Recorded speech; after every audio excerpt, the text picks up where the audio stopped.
Welcome to Come and See, your podcast for finding truth in a world of chaos. Brought to you by All for Jesus Living Waters Ministry. With host and founder Richard Case and co-host and retreat leader Kathy Ricconi. Today is our special guest day, where we will hear from a friend of the ministry who will share their insight and stories on truth in this chaotic world. And now your host, Richard Case.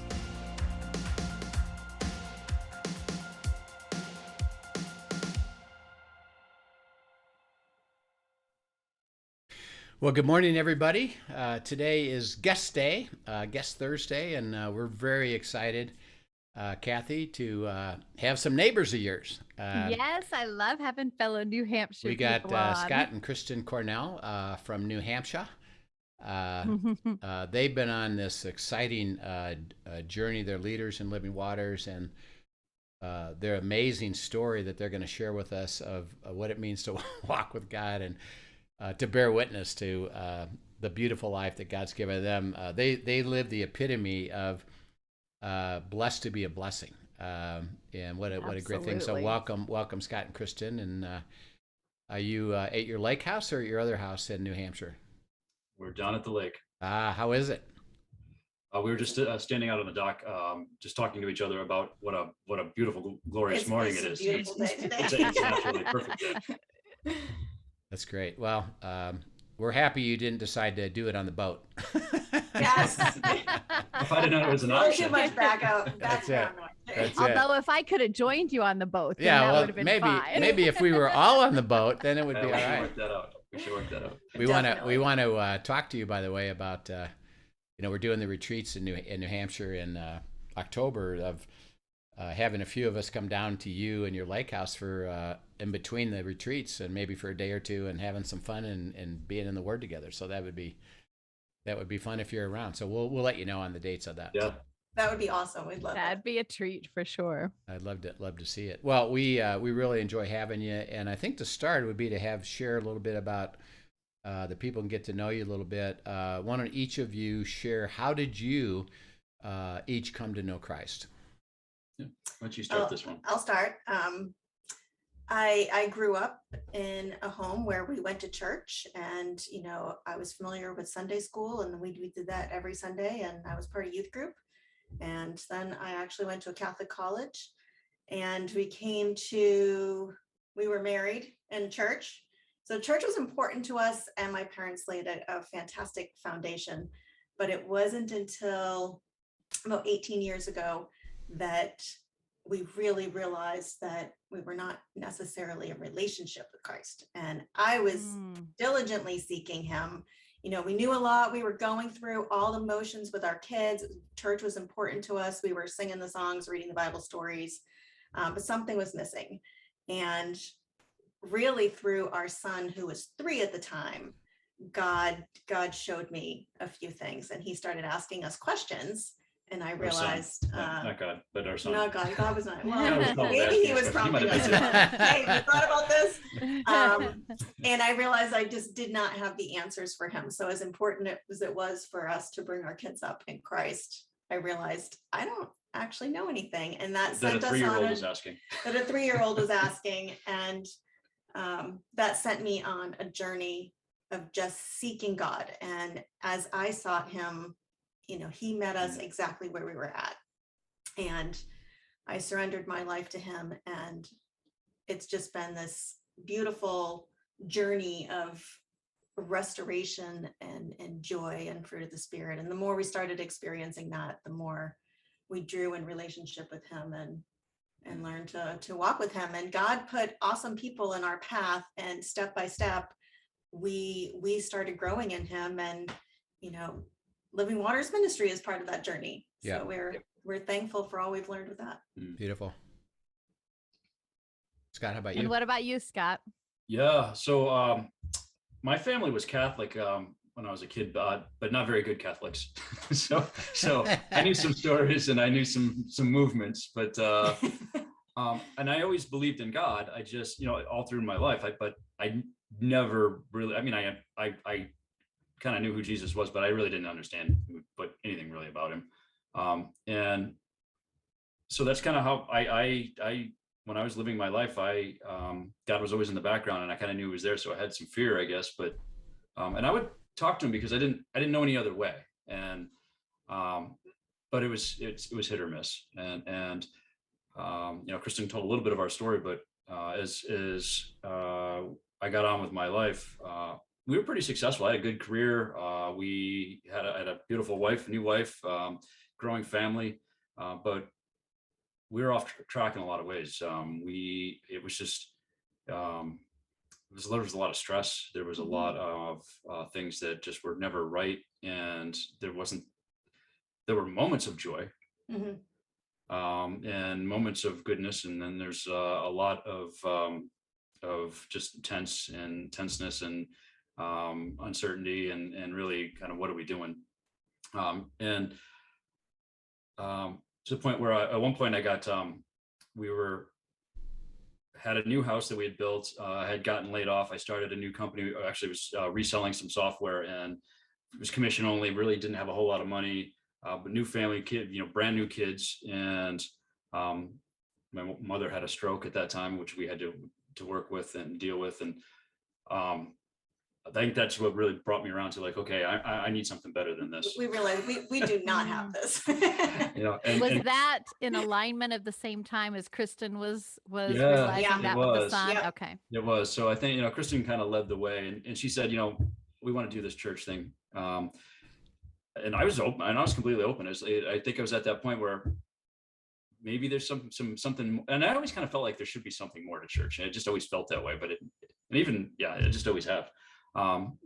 So I think the timing was, God had got me in the right spot, to be receptive. He really had us in the right spot. Yeah. But I think a lot of it just had to do with our willingness to be open to him. We knew we wanted a church. Somehow I knew I wanted a Bible believing church. I'd picked that up somewhere and I was seeking that. So whether that was the Holy Spirit or I don't know where I got that from, but I remember praying to God, just a very off the cuff prayer of, God, this would be so much easier. I had a friend ask me, just tell me where to go. Like, I just didn't know where to go. And as it would have it, he sent me 3 friends, told me the same place to go. It's like, okay, I think we're supposed to go there. Yep. And, through little moments of that with him meeting us, we learned to trust him and to seek him. And so we go to this church. The very first day we go to this church, we walk in, and it's a big church, it was completely unlike anything I've ever experienced. They're playing like rock music and stuff. So I was thought, it's just we weird. Were a little shell shocked. Yeah, but the guy got up to preach, and he wasn't the normal preacher for that church. But he opened up the Bible and he started reading and just talking about tithing. So my very first sermon at this was about tithing, right? And this is completely like, okay, no, I can't, we're never going to be able to afford this church, was my thought. But what struck me as I was leaving is like, there was truth. Like, that was like real truth. And these people are taking that book seriously, and they're believing what's in it. We left knowing that's absolutely true. I just knew it. We just knew in our spirit. And we love telling that story because, don't hold back with seekers. Seekers want the truth. And we were seeking truth, and we received it. And God showed us then. We decided we're going to do that. Yeah. I don't know how we're going to afford to do that in our natural mind. But God taught us through that, as we obeyed what we heard, how to trust him. And in growing a business, we needed that. We needed to know that he is our provider and we are to trust in him. Yep. And it was very hard at moments walking through that, but we did it. And that's something on a path us there, and that was huge for us. Yeah, and it set us very much personally on a path of, like, I wrestled with a lot of scripture from that point forward, but it was the most awesome thing, and a lot of it was just me wrestling by myself, I guess, with God, but because it didn't always align with what I was hearing from people preaching. Yeah, so I had to rectify that over the years, and it's actually. I think some of the most enjoyable time I've spent in scripture. Yeah, that's good. It's where we were close to him. Were you, how many years were you married by then at that point?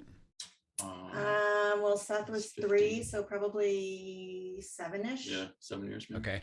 So tell us, back up a minute then, and tell us, how did you meet each other and then, wind up deciding to get married? This is a good story. I was coming home from school, so I had just graduated, and my mom was a little bit concerned about my moving back to a very small town, knowing that my friends from high school had, either gotten married or moved on, and I was leaving all of my friends from college. So, I wasn't coming home to much, and she knew it, but I was coming home nonetheless. And she was lamenting to a neighbor who I had worked for, so she knew me really well. And my parents' neighbor and my mom set us up on a blind date. My mom did not know him. It was the neighbor. The neighbor's like, oh, I know a nice young man that I work with. Yeah. And I literally, when they proposed this to me, I'm like, sure, I literally have nothing else to do. Why not? Yeah. And this neighbor was kind of not quite harassing me, but almost to do this blind date, but she couldn't figure out how to actually make it happen. And at the time I was like, all right, just give me the girl's number. I'll call her. All right. So call her up, and I think it was in your graduation party. It was, yeah. He called me during my graduation party, and our first date was the week after I moved home. Yep. Yeah. That's excellent. And did you know pretty quickly that? Yeah, well, I actually had 2 dates with 2 different girls that weekend.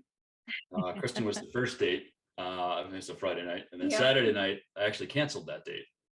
Oh, so I think I had some inklings at that point. Yeah, that's beautiful. Love it. And and so you dated how long before you got married? We dated a year, and then we were engaged a year. So we met in June, we were engaged in June, and then we were married the following June. And you guys were living up in New Hampshire then? Maine? I was in Maine, he was in New Hampshire. Okay. Yeah, but they're right on the border, so we were not very far, maybe 20-30 minutes. Yeah, maybe half hour. Yeah. Okay, so you were you dated, attracted to each other, decided to get married, got married, and then 7 years later, God said, "Well, I'd like to know me," right? Yeah, exactly. And you both responded to that. What a great story of that. And then tell us your career through that a little bit, just briefly. What overview of how you guys were working and having kids and all that. What was that like through the? How many years you been married now? 25. Yep. 25. Yeah. So what was your working environment like during that time? Well, when we first met, so I had just gotten home from school and was looking for a job. He was working at a company called Cabletron, and with my neighbor, who was also working there, and I had worked for her in the past, and she hired me on to work in the marketing department at Cabletron. So I worked there for a while, and then was in the collections department at Cabletron, and wasn't really finding it was a good job, but it was just a job. And really, God laid it on my heart, really before we were following him, to go back to school and get my teaching degree. So I did that. Right after we were married, I went back to school and started working in a school system, and got my master's and started teaching.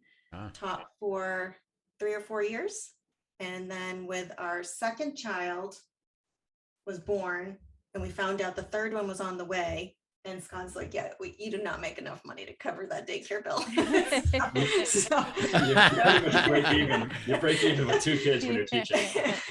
But beautifully, God used that though, right? To teach you for homeschooling and stuff. Well, yeah, well, it gets really interesting. So yeah, I'm kind of in that. So I was a stay-at-home mom. Yeah. Once we had the kids, and I really didn't go back full-time teaching, but I did do a lot of interim substituting. I was involved in teaching children's ministry at our church.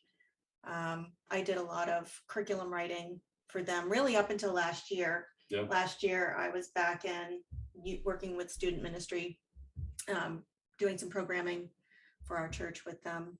So I've always been teaching. And the funny thing is, when I was an undergraduate, I got a history degree, and people would ask me, do you want to teach? And I'm like, oh, no, I don't know how to teach. So God has shown me that, no, I made you to be a teacher, and I'm still teaching. Wow, that's great. How about you, Scott? What's your career look like? Yeah, so I started this.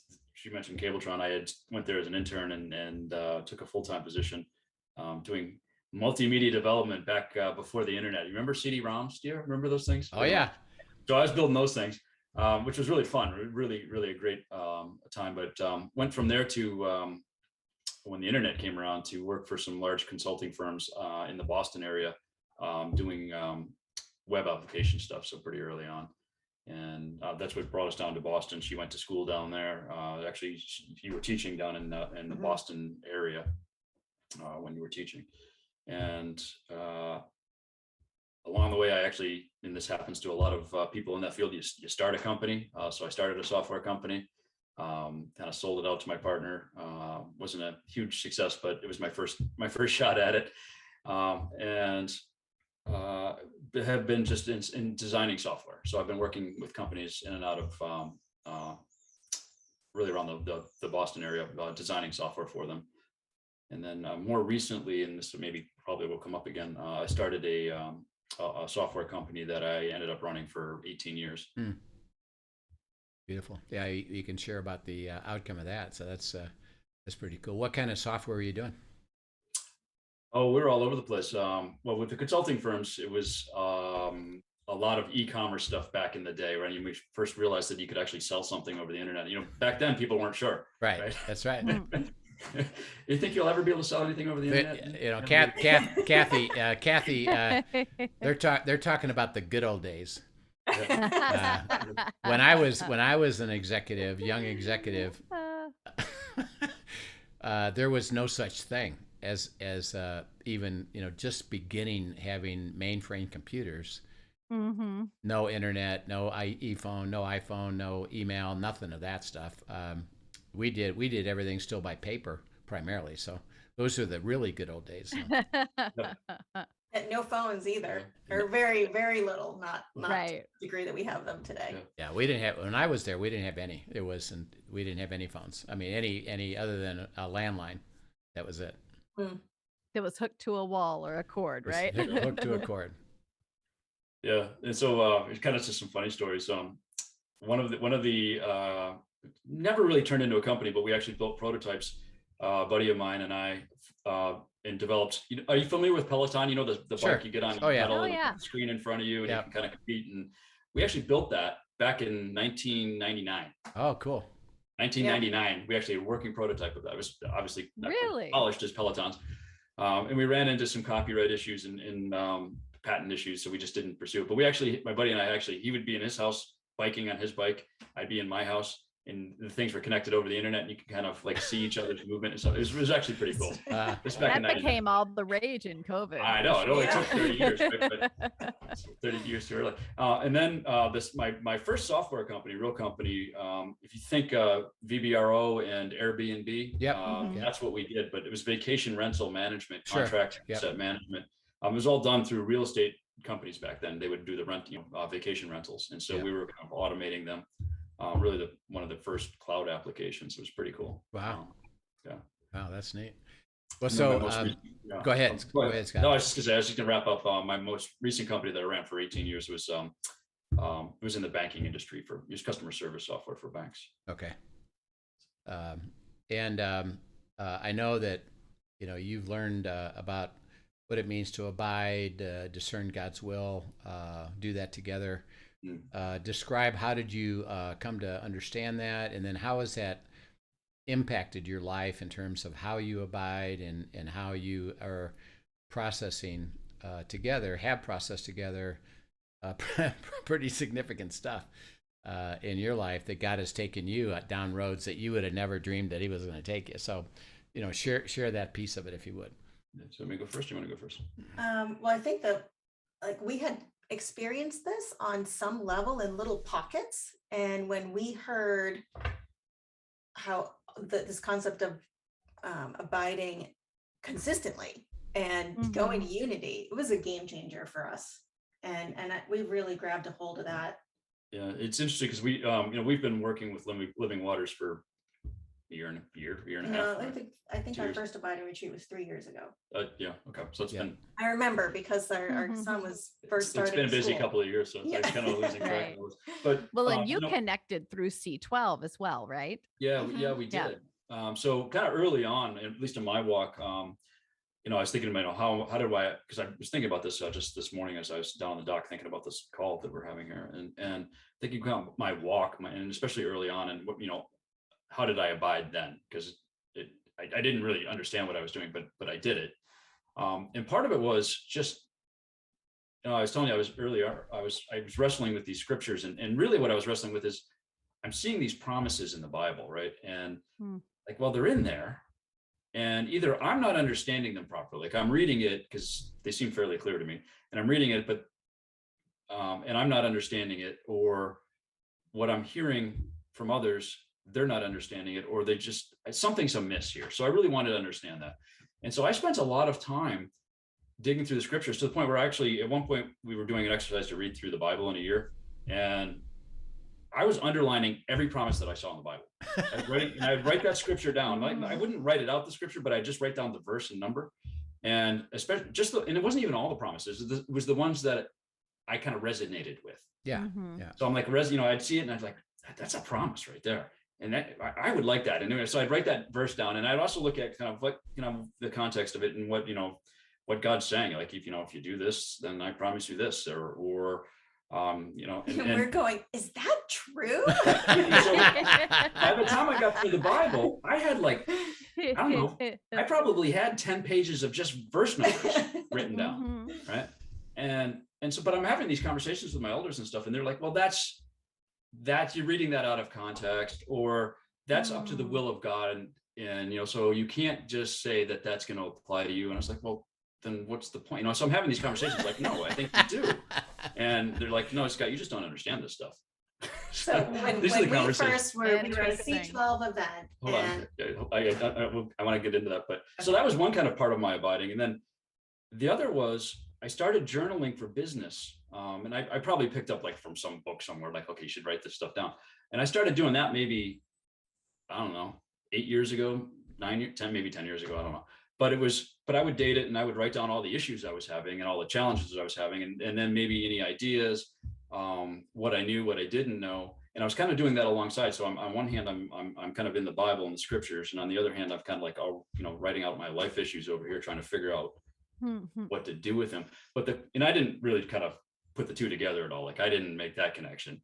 But as I'm in the scriptures, it's the coolest thing was I was experiencing. I was like, okay, like some business thought would pop in my head, and I was like, oh no, that's really good. I got to go write that down over here.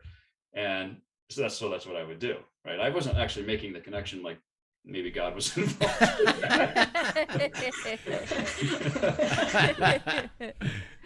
So I guess that was kind of like what started me down this path. Right. But the cool thing is we started living it more. And we just kept leaning back on that, and other places were kind of speaking into us and like, no, those promises are promises. And we would just lean on that in our life, and that served us well. And you could see it was the cool thing. So then we just were like, okay, I don't care what the rest of the world is saying. She and I would started experiencing it, and that trusting God for provision was a big part of it. So when we went you had a little workshop at C12. Yeah, that's right. We were like, oh, it is true. Listen to him. Actually, the funny thing was, so he had prepared us well to just receive that. And I was like, all right, I don't know if what Rich is saying is true, but it agrees with the way I'm thinking. So I want to learn more about that.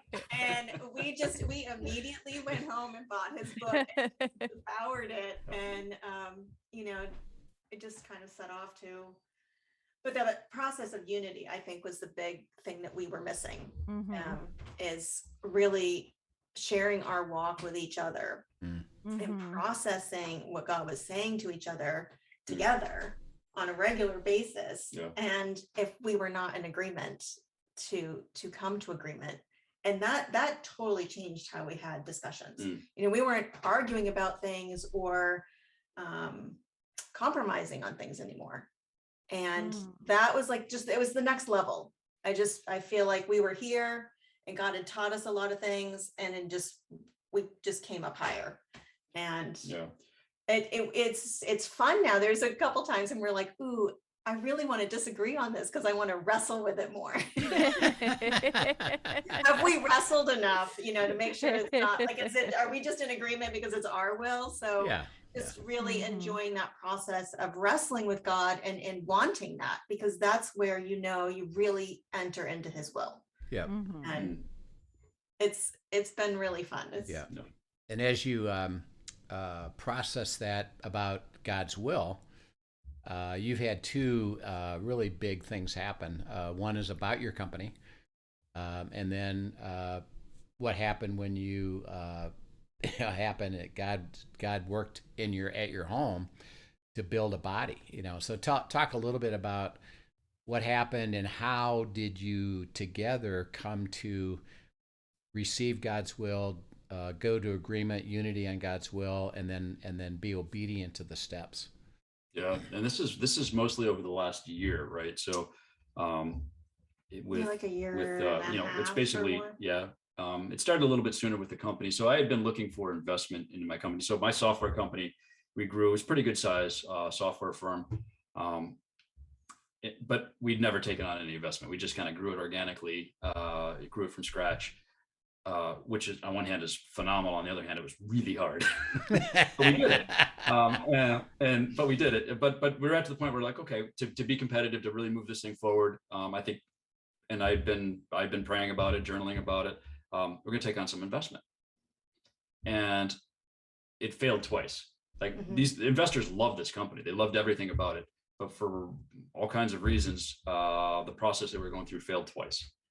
And so I'm like, okay, well, I'm going to surrender that. We're done. That's obviously not meant to be right now anyway. And the whole time we knew, like, if this is God's will, we're going to find it.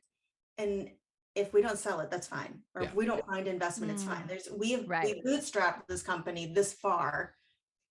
He didn't get us this far to be like, oh, sorry. So at this point in time, we knew that God was going to meet us where we were at, and he was going to provide the answer. And it was okay either way it went. And I actually, we knew that God gave us this company, right? And that's something that, a lot of Christians say that, but no, like literally God gave me this company. This company I was actually fired from. And the guy that fired me ended up giving me the company early on. I mean, there's a whole crazy God story in that.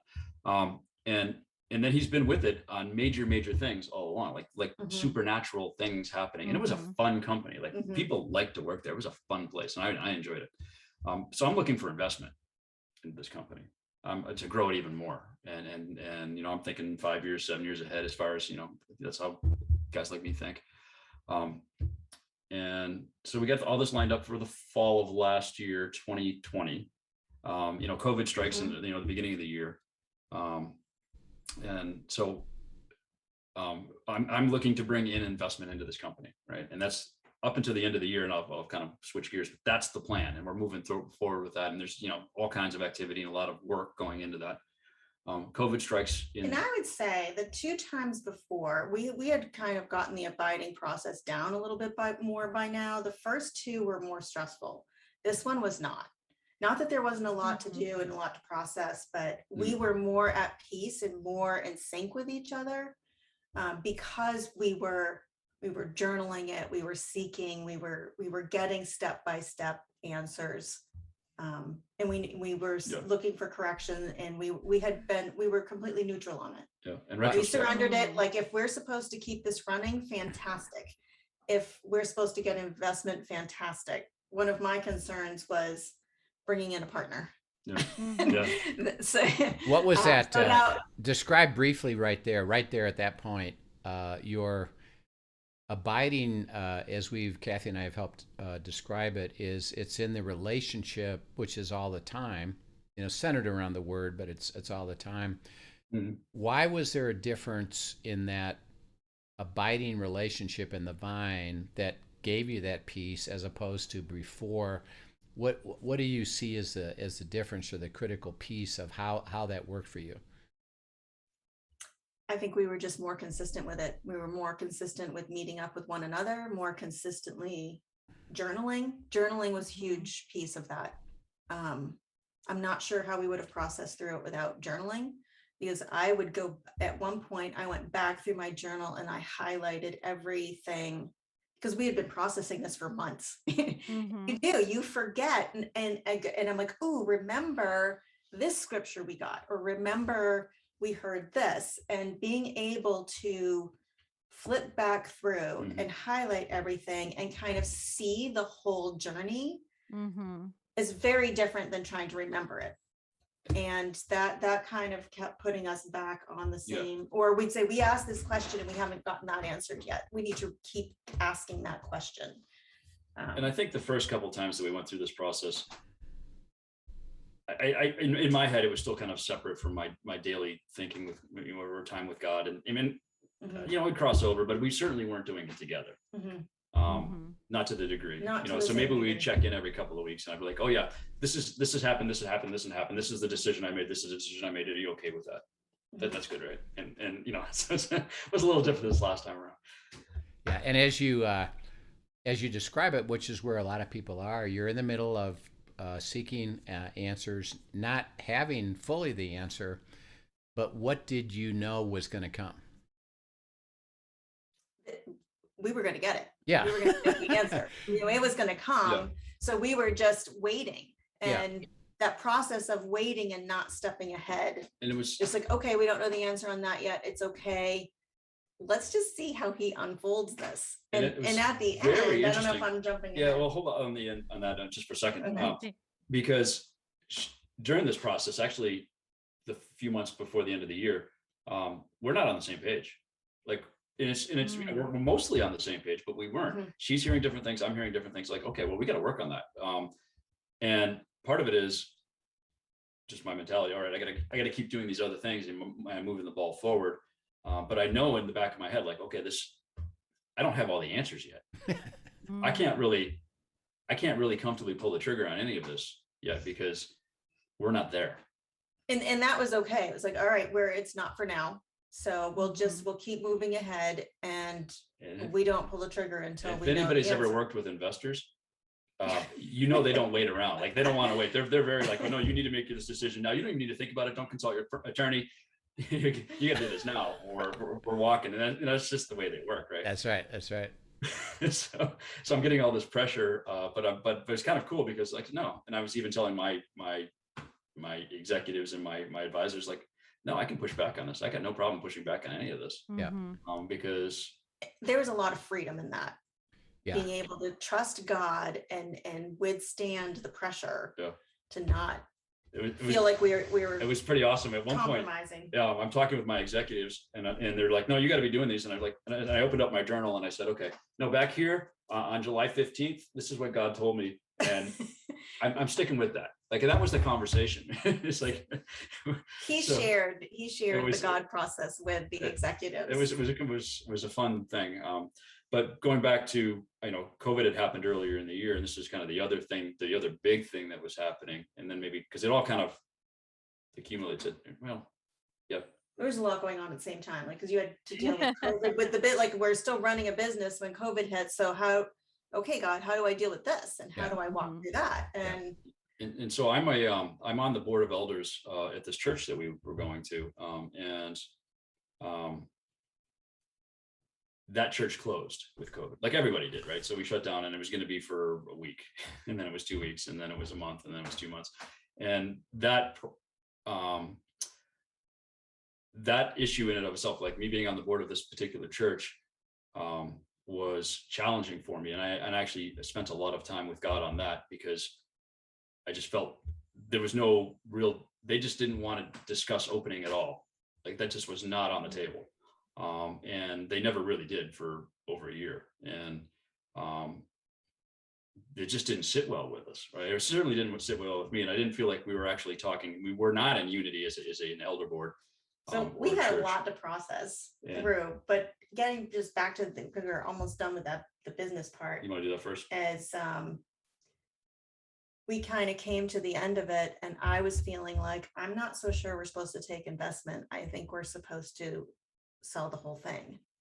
And it really boiled down to, I wasn't hearing that the partnership was going to be good. So that I was just like, that's just not sitting with me. Right. And we processed through that, and God actually brought us correction. Hmm. We were going to go one way, and we were ready to go with that. And so we were just for clarity, we were ready to sign papers with an investment firm. Yeah. We've gone through the whole process, all of the due diligence, negotiated. And they were pressuring us like, you got to sign now. If you're Right. sign now. Yeah. And so we had been talking to lots of investment firms, and we narrowed it down to this one particular firm. They gave us good terms. We negotiated pretty well on it. We were ready to go. And to the point where, like, we were going to sign it the next day. We prayed about it, and 24 we hours. just said, we're going to keep stepping in faith, knowing that God's going to correct us. We feel like we have the answer. God's going to bring correction, and we're completely open to that correction. And she was feeling, and she heard is, no, we need to sell this company. And well, if it looked like it kind of looked like with this company that it was that, but it really wasn't. But these were investors, right? And in my head, no, we're not selling the company. We're bringing in investment. I'm still running this thing moving forward. That's where I am. And she's like, no, you're selling this thing. This is where she is, right? So this is right up to the very end. So we're trying to work through this, and it's not feeling right.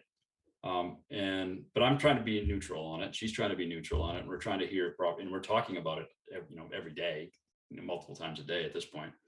And I'm like, out of the blue.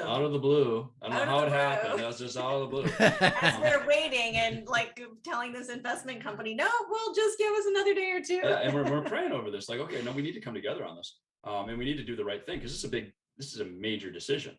This is a big deal. And we're thinking, like, what's going to happen with employees, and what's going to happen with, there's a lot to factor into this. But out of the blue, so we're down to the wire.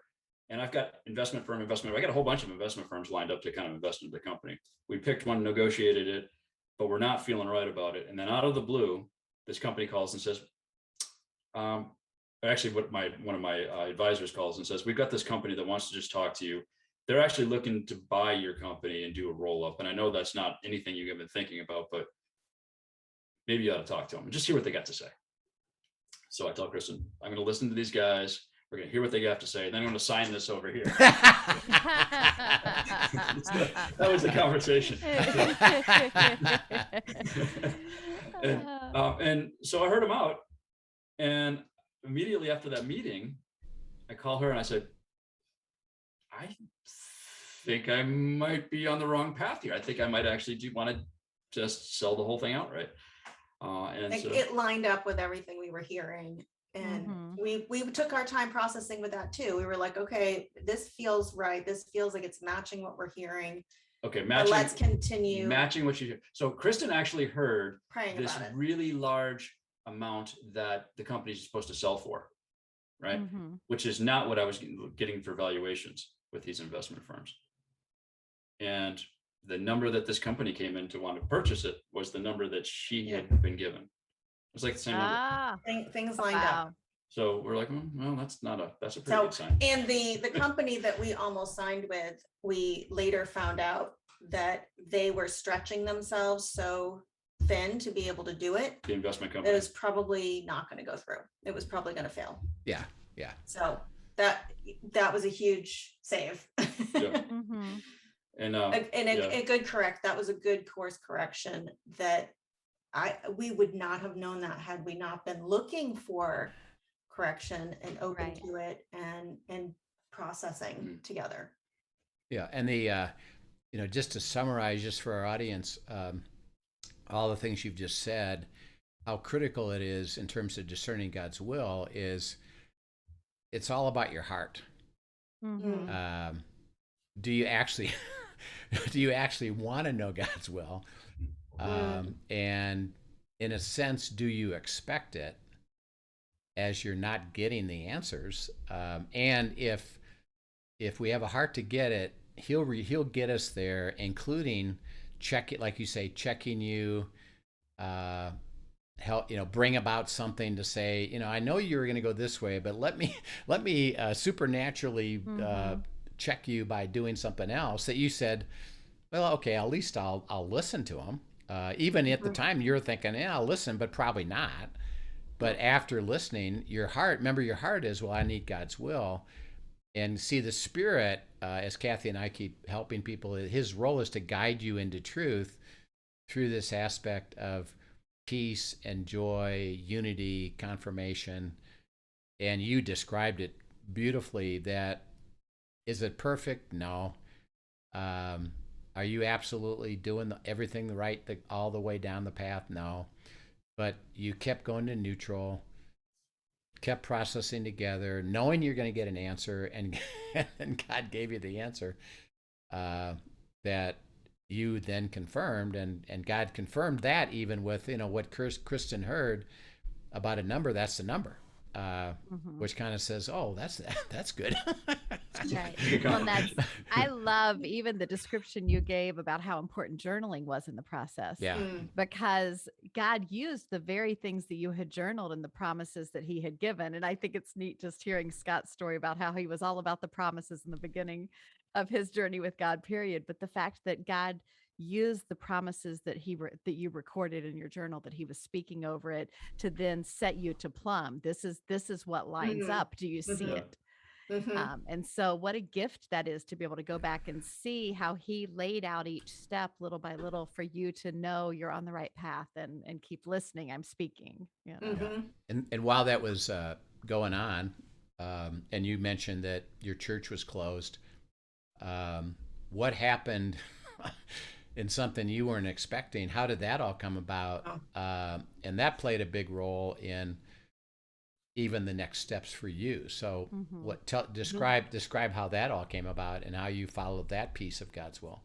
This is it's kind of interesting, just to kind of kick this off, is because the Spirit is kind of whispering in Kristen's ear and whispering in my ear completely separately from each other. We didn't really even talk about this till after the fact, but like, you need to open up your home. Like, we're both kind of hearing this, like, it's just in some way, form or fashion, just let's get some believers back together. And we just felt like we had been in small group with one couple, and we were good friends with another couple who both lived down the street from us. So that was our thinking, is we're going to invite these two families in and see if they want to just worship together. We were just a small group.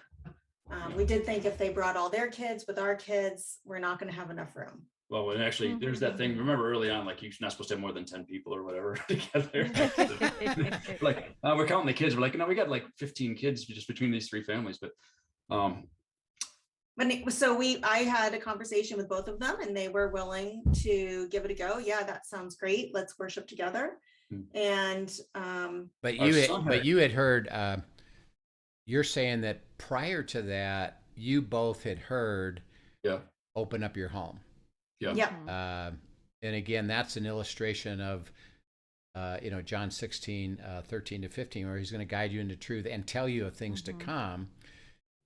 He spoke something to you. It didn't even fully register what that was, other than, well, I'm telling you something. And then describe, after having told you something, what happened. Now we know the end from the beginning, right? But back then we didn't. So we were like, all right, let's open our home. And our thinking was small. Yeah. Like God's thinking is bigger than ours. But anyways, so we invited them in. I don't even think we ever. No, we were never inside. So our son had his new girlfriend he's married to now, right? So at the time they were just courting, and he had it in his head, what I want to do is I want to have a date with my girlfriend in the backyard, and I'm going to set up a TV out there and a blanket. This is what time was it? It's June? her birthday. Was it so May? Maybe May. Yeah. And so this is May of last year, and he's wanted to set up a blanket in the backyard, put a TV. Well, her birthday's in July, so it must have been in June. He was and just watch a movie together with her. So it was really cute, and it was my little lighting thing. Hold on. And so it was really cute. So he set up a TV in the backyard, and they got a, they had a little blanket there, and they were, it was during the day, and they were watching a movie together. So it was really cute. But I was like, we were like, we could do that. Wow, we could bring the TV outside. Because a novel idea. Our church was broadcasting their service, right? So we'll just kind of do that. And so we'll watch the broadcast. But then we were thinking about that, but our girls actually play some music, and they had been leading worship in the barn before the church closed. And that was all really great. So we said, well, would you guys want to do worship for us? We'll do worship as a community. You know, keep in mind, this is just a couple of families. And those two families, my sister was in town, and I think we had invited a few. We were like, oh, we're outside. We have more room. We invited a few more people. One of the families used to sing. I think she still does sing in the praise band, and she joined our daughters, and we had worship. It was beautiful. Fellowship, and after that, people. And then we watched the videos on TV. Yep. And then we just kind of hung out and fellowship together. Now, did you have already? Didn't you already have outside something that already had electricity to it and all that stuff? We weren't. Yes, we did, but we weren't using it at that time because this was. Keep in mind, so that was in our front yard. We have this pond, and over in the front yard, we have a stage that we built because our daughters were doing some productions with homeschool groups, dance productions, pretty elaborate ones. And so we had this little stage over there, but we weren't using that yet because we were still thinking small. Okay. At this point. And so we're just in the backyard, and basically I set the TV up where my son had set the TV up. So like I hadn't actually thought beyond that, or God hadn't given me any direction beyond that. And so we did that for a few weeks. And people left, and they were really touched because this was probably June. Yeah. And we had all been shut down since the end of March, and people were really touched and blessed by it. And they started saying, well, can we invite people? And we were looking at each other like, sure. I mean, if they're comfortable coming, we're outside. Sure. And they were touched to the point where there were people that would be crying because they haven't heard worship. They haven't actually worshiped, you know, because watching worship on television is just not like you just sit, you know. And I think, you know, this is probably kind of what sparked it a little bit was prior to this, when the church had closed, but prior to us doing this, opening our home, we'd get our family together, all three of our kids, and we'd be in the living room, and we would put on the worship, and we would sing, and we would raise our hands, and we would, I mean, we were like, okay, God's still here. God is still here. We're gonna do the best that we can to really worship him. And I'm like, you know, if we're doing this, maybe somebody would like to, and this is kind of what I'm hearing, or what's in my head anyway, maybe other people would like to do this too, because and there's something about worshiping together. And I think so many people are missing the sense of community, of coming together with other believers, because things had so shut down around here. And so we didn't really started asking, like, can we invite people? And we said, sure. And it really got to the point where somebody would be coming across our lawn with their lawn chair, and someone would say to me, oh, who is this? You should introduce me. And I'm like, I have no idea. No. So I decided, I'm like, I have to hand out the lyrics because I don't want someone coming and nobody even said anything to them, you know. But so we met a lot of great people through this process, and God did an amazing work, and it was really fun. And I'm glad that I didn't limit him to the two families that we had originally thought of. Yeah. And so we have a whole we got pretty large now. Right. So I mean, we had Sunday services with 60 people on our front lawn, 70 people. And I mean, so many cool stories. Word just spread, and people were like, I can go worship. Yeah. And they came, and but God really stretched us. Scott took the Bill Belichick approach, which was, this is week to week. You know, are we having church next week? Yes, we'll have church next week. And next week I'll tell you, because we just didn't know what it was. And it was just it was weather dependent, right? Because we're outside. Yeah. We're in New England. So you never know what you're going to get. And so everybody would ask, well, are we having church next week? They'd ask, you know, on Sunday as they're leaving. And I'd say, I don't know. As long as God gives us a nice day, we're going to have church. But God has to give us a nice day. And so if God gives us a nice day, we've got church. God gave us, so we started in the end of May, June, beginning of June. We had a beautiful Sunday morning weather from the beginning of June, every single Sunday through December, we're outside. So to right around Christmas time. That is unheard of in New Hampshire, by the way. Here's a good God story. There was one, yes, it's unheard of here. as we got into fall, we've been doing this for a couple months. We thought the church was going to open in September. They didn't. So we started processing, like, what are we going to do? We're heading into fall. God, do we need to get a building? Do we need an inside place to stay? And as we were processing through that, Scott found the country club in Portsmouth, and we had one service there. It was the only day that rained in that whole time. We were inside. So, that didn't end up, it worked out for the one day. And then that door got closed, that door got closed, and we went back to the lawn, and we have a fire pit out front in our yard. Yeah. So we started lighting a fire, and we called it Bonfire Church. Yeah, we had Bonfire Church. So in the snow with a big roaring bonfire, we were having church outside. It was so much fun. And people would just say, we would go to a football game in this weather. It was nice out, but it was chilly. Yeah, sure. We go to a football game. We can wear our hats and gloves, no problem. And that's what they did. So that's what we did. Yeah. So you have this startup by God at work. You just joined what God was doing at work, kept following him step by step by step, experiencing fellowship and God building a body. And in the middle of that, he instructs you to do something completely what you would have thought is, well, wait a second, that doesn't make sense.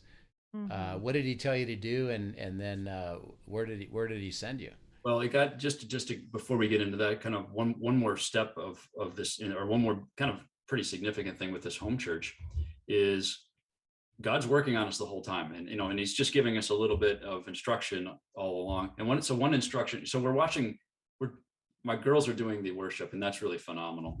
And there's a whole bunch of stories around that, actually, really good stories. But one of the things that he did for me, we're watching the preaching on a video on a TV screen. He said, Scott, I want you to just share your thoughts from your journal that week. And so I started just doing that, just as an additional thing, is I would just share some of the things that God had talked to me about, and maybe some scripture.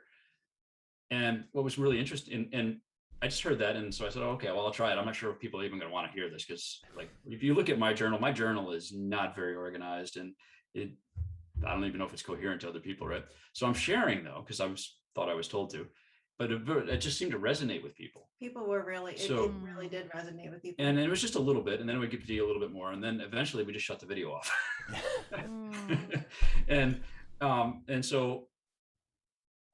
But God's got on my heart, like, okay, if this is not the Scott show, and I'm not very good at this preaching thing because I've never really done it before, but I'm willing to do it, and it's really stretching me. But he's got on my heart, like, you need to get other people involved. And so I start getting scripture about, no, we're all called to teach. And so I start sharing those scriptures, like, no, we're all called to teach. Yeah. And while I'm sharing what I'm hearing about that, I'm actually calling out other guys in our little congregation and saying, okay, why don't you share what God's done with you? And maybe just do a testimony, or maybe, we actually started with testimonies. We did. And that was beautiful. And it brought an intimacy that none of us have ever experienced before.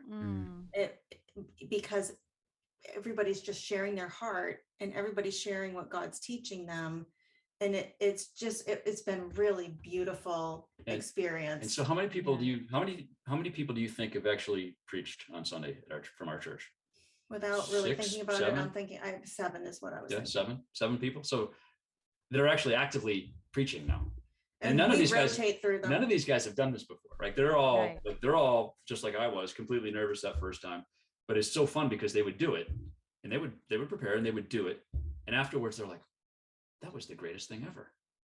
I mean, they just loved it. It stretched them, and they're growing, and it's been a blessing to them. It's been a blessing to everybody else, but it's been a blessing to them. Yeah. Well, and so much of what you're describing describes the Acts church. Yeah. Yes. And just that really iron sharpens iron, and that real sense of community and worshiping together and sharing what God is speaking. And if people would start to say, what's the plan? And we're like, no plan. There is no plan. It really was just step by step. If we have questions, what are we supposed to do? And people would say, are you starting a church? And initially we were like, no. I mean, if that's what God has for us, and that's his plan to come out of this, hallelujah. But we're not setting out to do that. We are just being obedient to what we're hearing, when we're hearing it. And if it seems like it's supposed to grow, or we're supposed to change something or add something, then we need to go to him and find out what that is. And he just showed us step by step how to handle the teaching. We ended up coming inside. We thought the church was going to end in January. It was like, do we push a giant pause button in November, December until April?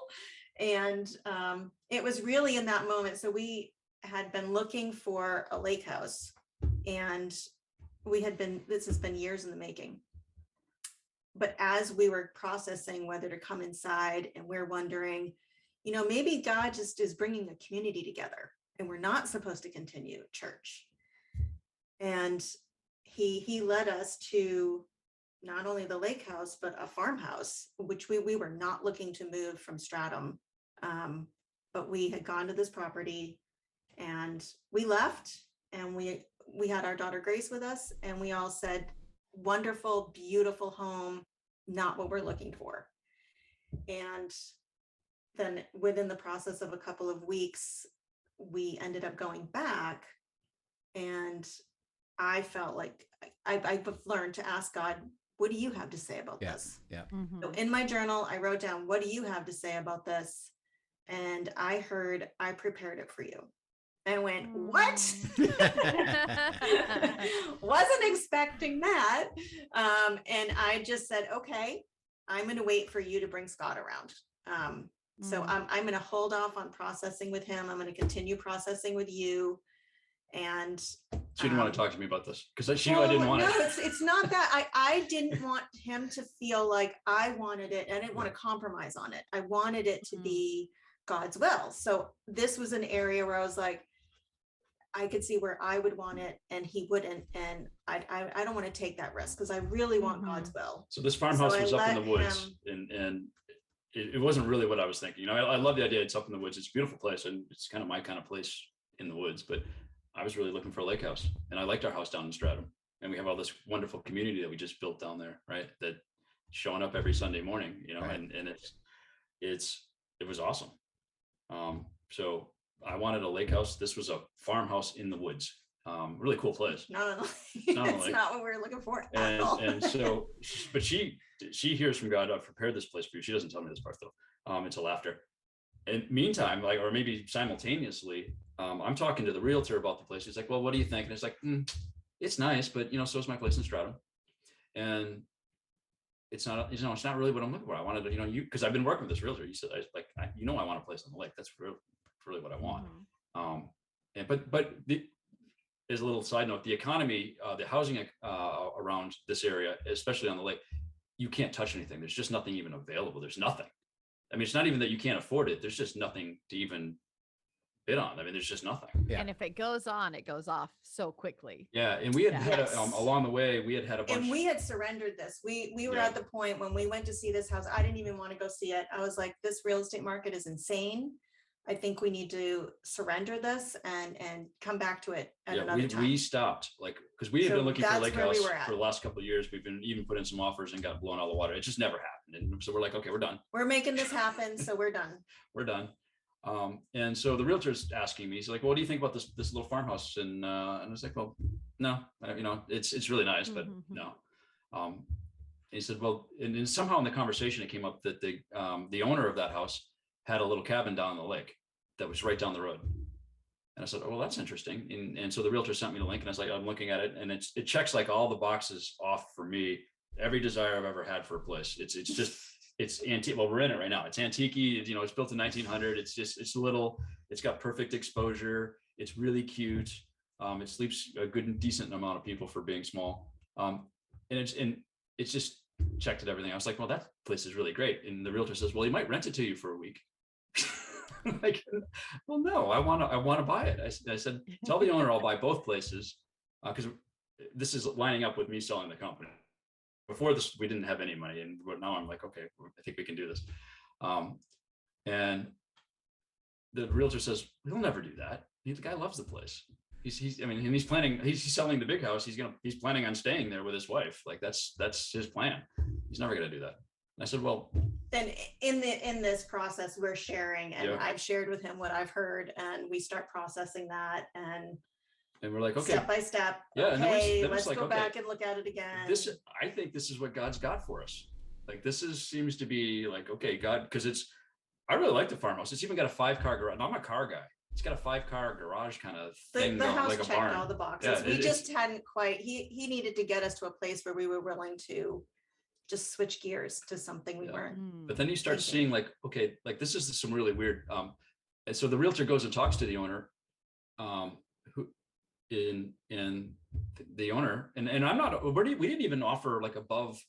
We said we'll asking price for both places. Well, like there wasn't even an asking price for this place because it wasn't on the market. No, but the other one was. The other one was, we said, we'll give you asking price for what you're asking over here, but no more. And I want to buy this for what I think it might be worth if you actually were going to sell it.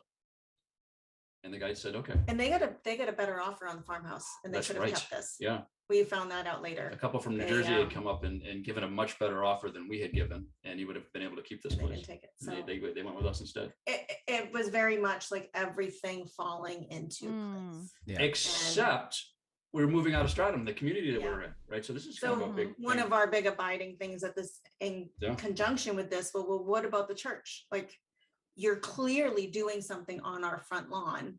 Why would we step away from that? We must not be hearing right. And we had to process through that. Like, we want to be where you are. We don't want to leave something that's great. So that was a challenge. And we had really started to become a community, and God started showing me in scriptures that the scriptures just came up in my abiding time was, in the Gospels, some of the disciples stayed where they were and some of them moved around. And I went, okay. Are you sure? But that's what he started to show us was, nope, you've done this here. You are to release it and you are to move. Yeah. And we did that. And we did not know if the church was going to continue. I just wanted to be obedient to God's will because I didn't want to leave his people if that's not what he wanted me to do. Right. And there, interestingly enough, there's another couple who had come to speak to us in October. So this is December, January timeframe. And in October, they were like, we want to meet with you. What are you doing? And we were like, are they upset with us? This is a couple that started going to our church, and we didn't really know them particularly well. We did not know them at all. They came to us and they said, like, okay, you got to tell us, what are you doing? What's your plan here? And what are your intentions? Are you starting a church? And we just walked them through. No, we're just being obedient to God.